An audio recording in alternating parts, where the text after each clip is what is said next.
High বন্ধুরা, কেমন আছেন সবাই? চুনি পান্না ডেলি ব্লগে আপনাদের সকলকে স্বাগত। বন্ধুরা, আজ আমি বানাচ্ছি ইলিশ ভাপা।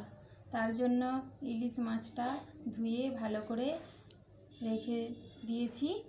এইবার টিফিন বক্সের মধ্যে একটু তেল ব্রাশ করে নেব। এইবার এই বাটির মধ্যে ইলিশ মাছগুলো দিয়ে দেব।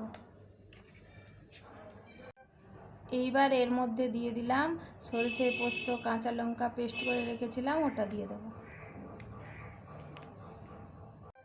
এর মধ্যে দিয়ে দিলাম লবণ ও কাঁচা সরিষার তেল উপর থেকে দিয়ে দিতে হবে, একটু বেশি দিতে হবে, তাহলে খেতে ভালো লাগবে। যেহেতু এটা ইলিশ ভাপা হচ্ছে না, উপর থেকে দিয়ে দেব কাঁচা লঙ্কা দিয়ে এবার ঢাকনা দিয়ে দেব।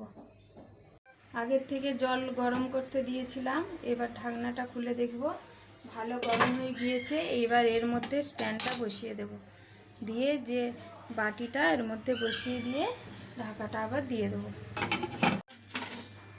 10 মিনিট হয়ে গিয়েছে, এবার ঢাকনাটা খুলে দেখব কেমন হয়েছে। ইলিশ ভাপা আমার তৈরি হয়ে গিয়েছে, এবার খুলে দেখব। দেখুন কেমন হয়েছে, খুব সুন্দর কালার আসছে। দেখুন বন্ধুরা, বৃষ্টির দিনে গরম ভাতের সাথে এই রকম ইলিশ ভাপা থাকলে আর কিছু লাগবে না। দেখুন বন্ধুরা, ইলিশের আপনারা অনেক রকম রেসিপি খেয়েছেন, এই রকম ইলিশ ভাপা ঘরোয়া পদ্ধতিতে তৈরি করে খেয়ে জানাবেন কেমন লাগলো আপনাদের।